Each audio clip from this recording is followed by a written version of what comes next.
King, a prophet, and priest. imam. What does that mean? Apa artinya? Do you know you're already those three things? Apakah Anda tahu bahwa Anda sudah menjadi 3 hal ini? The first one is to be king. Pertama, menjadi raja. It means you're not a slave anymore. Menjadi raja artinya Anda tidak lagi menjadi budak. You cannot behave like a slave. Anda tidak bisa bertingkah laku seperti budak. Every time you envy someone, Setiap saat Anda iri kepada orang lain, you're behaving like a slave. Anda bertingkah laku seperti budak. Because God doesn't change you for anyone.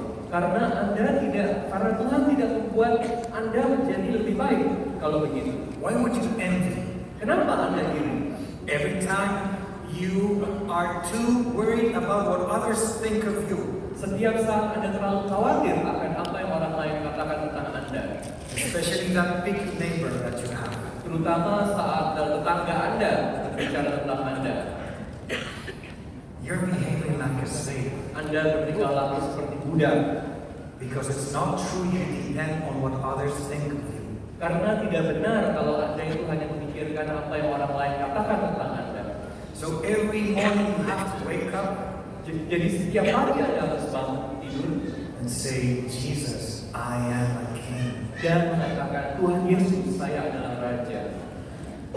Heavenly Father, I am your princess. Allah di surga, saya ini adalah pangeranmu. I cannot submit to fear. Saya tidak bisa menyerahkan diri saya pada ketakutan. I always tell this to the youth. Saya selalu mengatakan hal ini kepada anak-anak muda. If you get used to bow down in front of Jesus, Kalau Anda selalu menundukkan diri Anda di hadapan Yesus, you will never have to bow down in front of anyone else. Anda nggak perlu menundukkan diri Anda di depan orang-orang lain. But some might say, Tapi beberapa mungkin mengatakan, then if I'm a king, kalau saya adalah raja, the king always has his wishes fulfilled. seorang raja itu selalu keinginannya terpenuhi. Why did God didn't give me everything that I asked? Kenapa Tuhan tidak memberikan semua hal yang saya minta? Let me ask this to you. Saya akan menanyakan hal ini kepada Anda. Please raise up the hand if Jesus gave you everything in your life that you always have asked to the detail. Coba angkat tangan Anda kalau Tuhan selalu memberikan berbagai hal yang Anda minta secara detail. Anything? Anyone? Ada yang angkat tangan, ada yang mau angkat tangan, yang sudah menerima berbagai hal semua yang Anda minta dari Tuhan? No. Gak ada. Why? Because we sometimes don't know how to ask. Kenapa? Karena kadang-kadang kita nggak tahu bagaimana meminta. I remember when I was a little boy Saya ingat waktu saya masih anak kecil and I went to a candy shop dan saya pergi ke toko permen and I was like, dan saya melihat dulu. and I told Jesus, Jesus, if you give me a bag of candies every day, I won't ask you anything more. Dan saya berkata kepada Yesus, Tuhan, kalau tiap hari kamu kasih saya 1 kantong permen, saya nggak akan minta apa-apa lagi. So I had a godfather that loved me very much. Saya punya bapak baptis yang mencintai saya, And he had 40 candies almost every day. dan dia memberikan kepada saya permen-permen hampir tiap hari. And I was very happy for a while Dan saya menjadi sangat senang untuk sementara, until I saw a bicycle. sampai saya melihat sepeda.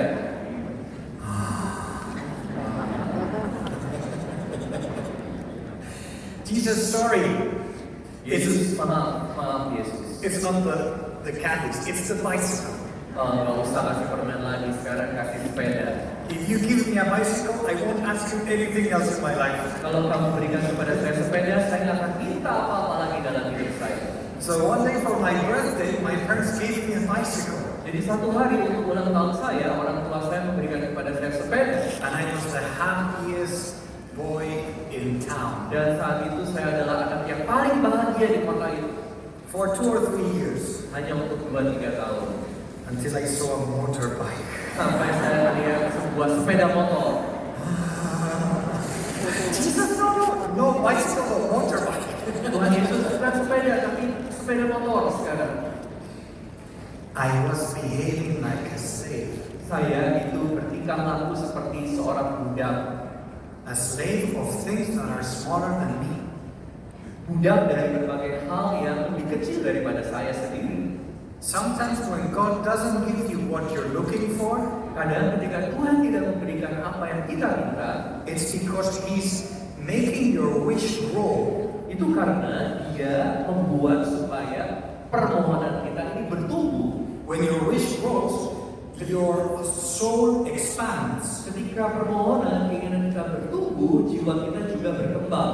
And when your soul expands, your heart gets even bigger. Ketika jiwa kita berkembang, hati kita bahkan menjadi lebih besar. And then God can give you even a bigger gift than you could ever imagine. Dan Tuhan bahkan bisa memberikan kepada Anda sekalian hal yang lebih besar daripada apa yang Anda bisa bayangkan. I realized this once when I was working in Dominican Republic. Saya menyadari saat saya bekerja di Republik Dominikan. I went there as a missionary, Saya pergi ke sana sebagai seorang misionaris. and there was a group of little girls that I was giving catechesis. Dan ada satu kelompok anak-anak muda wanita yang saya ajarkan katekismus. And there was one of them that was like the leader of the group that was a very smart one. Dan ada satu anak muda yang adalah ketua dari kelompok itu yang sangat pintar. And she always ruined my catechesis. Dia selalu membuat katekismus saya jadi kacau. So, I was giving this catechesis, Saya sedang memberikan katekese ini, and I asked, how did you meet God? dan saya bertanya bagaimana kamu bertemu Tuhan. And one of the girls said, in the church. Dan salah satu dari anak-anak perempuan itu mengatakan di gereja. I said, okay, Good, bagus. how did you meet God? In Holy Mass. Bagaimana kamu bertemu Tuhan? Dalam misa kudus. I said, okay, very good. Bagus, benar. And then to this leader one, I asked her, and how did you meet God? Dan saya bertanya kepada wanita ini yang jadi pemimpin mereka, bagaimana kamu bertemu Tuhan? Through my teddy bear. Lewat boneka beruang saya. And everyone started to laugh. Dan semuanya mulai ketawa. I'm like, she ruined my catechesis. Dia ini membuat katekismus saya rusak. I didn't know what to do. Saya nggak tahu apa yang saya perlu lakukan. So I asked her, Jadi saya tanya dia, why your teddy bear? kenapa boneka beruang kamu? And she told me this story. Dan dia menceritakan cerita ini. She was a Haitian that lived in the slums in a very dangerous place. Dia adalah seorang yang berasal dari Haiti dan dia tinggal di satu daerah miskin. She was a very poor little girl, Dia adalah satu orang anak kecil yang sangat miskin. and the conditions there are very dangerous. Dan situasi di daerah itu sangat-sangat bahaya. And she told me, Jadi dia mengatakan kepada saya, I had a teddy bear. saya punya boneka beruang. One day I lost it. Satu hari saya kehilangan boneka beruang itu. I was so afraid Saya sangat takut that every day I asked the Lord Daddy God, to bring me back my teddy bear. dan tiap hari saya selalu minta kepada Bapa saya Tuhan supaya mengembalikan boneka beruang itu buat saya. I was so afraid that every night I said, Daddy God, please return my teddy bear. Saya menjadi sangat takut dan tiap malam saya selalu minta kepada Tuhan, Tuhan tolong kembalikan boneka beruang saya. And then she said, Dan dia mengatakan, the teddy bear never appeared. boneka beruang itu nggak pernah kembali lagi. But I got used to talking with Daddy God. Tapi ternyata sejak saat itu saya sudah menjadi terbiasa berbicara dengan Tuhan. And from there onwards, I have never been alone. Dan sejak saat itu saya tidak pernah lagi sendiri. So from a very small thing, Jadi dari hal yang sangat kecil, God can give you the best. Tuhan bisa memberikan yang terbaik. So do not be afraid to ask like kings and queens. Oleh karena itu jangan pernah takut untuk meminta seperti raja atau ratu. Now the second thing is to be prophets. Dan hal yang kedua adalah menjadi nabi. What does it mean to be prophet? Apa artinya menjadi nabi? Prophet is the one who says how the future is going to be. Seorang nabi adalah seorang yang mengatakan bagaimana masa depan itu akan terjadi. We are all called to be prophets. Kita semua dipanggil untuk menjadi nabi. We are all called to show in this cold world how heaven is going to be. Kita semua dipanggil untuk mengatakan kepada dunia yang dingin bagaimana masa depan ini perlu dan harus terjadi. So I'm going to ask you, Jadi saya akan bertanya kepada Anda sekalian, are you going to have enemies in heaven, yes or no? Going to have enemies in heaven? apakah Anda akan mempunyai musuh di surga? Yes or no? Ya atau tidak? No. No. Tidak. Every time here on earth you forgive your enemy, Setiap saat di dunia ini Anda memaafkan musuh Anda, you're doing an act of prophecy. Anda sedang melakukan sabda kenabian. You're beginning to live heaven. Anda mulai hidup seperti di surga. Are you going to have people in heaven that you hate, yes or no? Apakah Anda akan punya orang-orang di surga yang Anda benci? Ya atau tidak? No. Tidak. Every time you love in this world, you're bringing heaven. Setiap saat Anda mencintai, Anda membawa surga ke dunia ini. So the best way to convince people Jadi cara terbaik untuk meyakinkan orang-orang di sekitar Anda of Christianity is to bring heaven here. akan kekristenan adalah dengan membuat hidup di dunia ini seperti di surga. And sure, we all have people that we love that passed away. Saya mau menunjukkan orang-orang yang sudah meninggal. Every time you keep talking with them Setiap saat Anda berbicara dengan mereka in prayer, dalam doa, you are doing an act of prophecy. Anda sedang melakukan sabda kenabian. You are making sure your loved ones didn't die. Anda menunjukkan kepada dunia bahwa orang-orang yang Anda cintai itu tidak meninggal. They are just waiting for you in heaven. Mereka hanya sedang menunggu Anda di surga. And we know it's a better place than this one. Dan tentu kita tahu bahwa surga adalah tempat yang lebih baik daripada dunia. You know why it's a better place than this one? Anda tahu kenapa surga lebih baik daripada dunia? Because all of those who died never came back. Karena semua yang udah meninggal tak pernah kembali. So, another act of prophecy that is a very important one. Jadi tindakan sabda kenabian lain yang sangat penting To lay down your life. untuk memberikan hidup Anda, mengorbankan hidup Anda. Only those who know that there's a better life, Hanya mereka yang tahu bahwa ada hidup yang lebih baik. only those who know that this is not the final life, Hanya mereka yang tahu bahwa hidup di dunia ini bukan yang final. are ready to give it. Mereka siap untuk memberikan, mengorbankan hidupnya. So, if you are Catholic, Jadi kalau Anda ini Katolik, you have to be a prophet. Anda harus menjadi seorang nabi. Because sometimes we're so afraid of losing this life Karena seringkali kita menjadi sangat takut kehilangan hidup di dunia ini. that we pretend that we are younger, Kita berpura-pura bahwa kita ini muda, like this. ya. Seperti ini. No? We pretend this is the place where we have to grab everything that we can so that we hold everything hard. Kita berpura-pura bahwa dunia ini kita harus mencengkeramnya erat-erat, berpegangan terus, So that you have lots of properties and lots of bank accounts. sehingga Anda punya begitu banyak properties, begitu banyak account di bank. You know how many things you're going to be able to take to heaven? Anda tahu berapa banyak hal yang Anda bisa bawa ke surga? Only His mercy. Hanya kemurahan hatinya. You can have the most expensive graveyard in the whole cemetery. Anda bisa punya makam yang paling mahal. But don't you think it's better to live through His mercy? Tapi apakah Anda tidak berpikir bahwa jauh lebih baik untuk hidup dengan kemurahan hati Tuhan? Don't you know how fascinating life can be Apakah Anda through His mercy? Apakah Anda tidak tahu bahwa hidup itu bisa menjadi begitu indah dengan kemurahan hati Tuhan?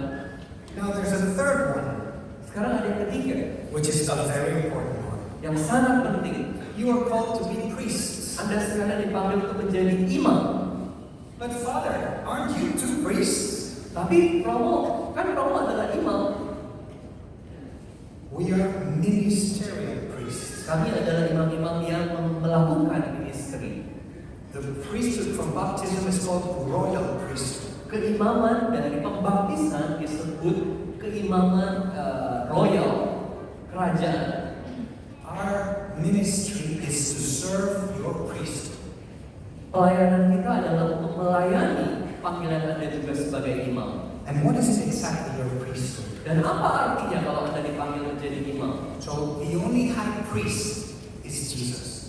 Satu-satunya imam high priest, imam tinggi, imam kepala adalah Yesus sendiri. He's the only one who offered a true sacrifice Dia adalah satu-satunya yang menyerahkan dirinya, yang mengorbankan dirinya for the salvation of the world. secara sungguh-sungguh untuk keselamatan dunia. The priests from the Old Testament, they were offering cows and sheep, but it didn't work. Imam dari perjanjian lama itu mengorbankan sapi dan kurban lainnya, tapi nggak berhasil. Only Jesus Hanya Yesus gave himself on the cross, yang memberikan, mengorbankan dirinya di salib. and that saves the world. Dan apa yang dia lakukan itu menyelamatkan dunia. But he has done something extremely important that we need to know. Dia sudah melakukan satu hal yang sangat-sangat penting yang kita perlu tahu.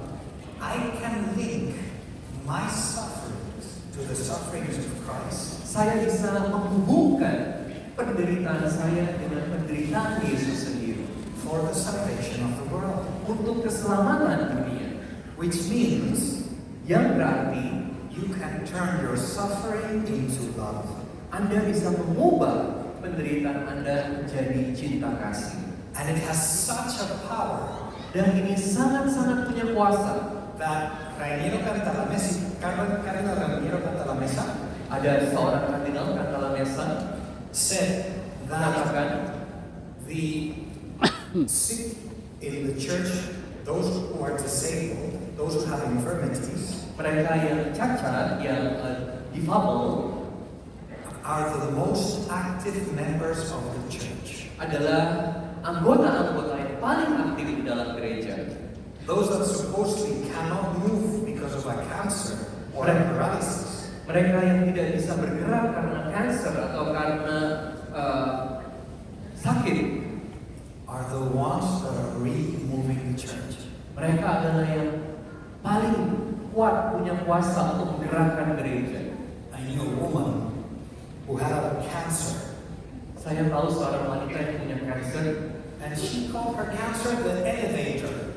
dan dia mengatakan bahwa kankernya adalah elevatornya. Why the elevator? Kenapa kankernya itu elevatornya? Every people that come to see me and ask for a petition, Setiap orang yang datang kepada saya dan mohon didoakan, I put it in my elevator, which is my cancer, saya katakan kepada mereka bahwa penyakit saya ini kanker dan ini adalah elevator saya. and that petition goes directly to heaven. Dan permohonan itu langsung ke surga. I was amazed because in the last days of her life, there were rows of people asking her for prayers. Saya kagum sama dia karena di hari-hari terakhir dalam hidupnya ada begitu banyak orang yang datang dan minta didoakan. Through your royal priesthood, Dengan imaman kerajaan Anda, you can give a true meaning to your suffering. Anda bisa menemukan arti yang sungguh dalam penderitaan Anda. You can intercede for people. Karena Anda bisa mendoakan orang-orang di sekitar Anda, menjadi perantara doa-doa mereka. Mother Teresa of Calcutta, Bunda Teresa dari Kalkuta, before she opened a new house in a different country, sebelum dia membuka rumah yang baru di negara lain, the first thing she did was to go to hospitals to ask for prayers of the people in the hospital. hal pertama yang dia lakukan adalah pergi ke rumah sakit dan minta orang-orang sakit untuk mendoakan karyanya.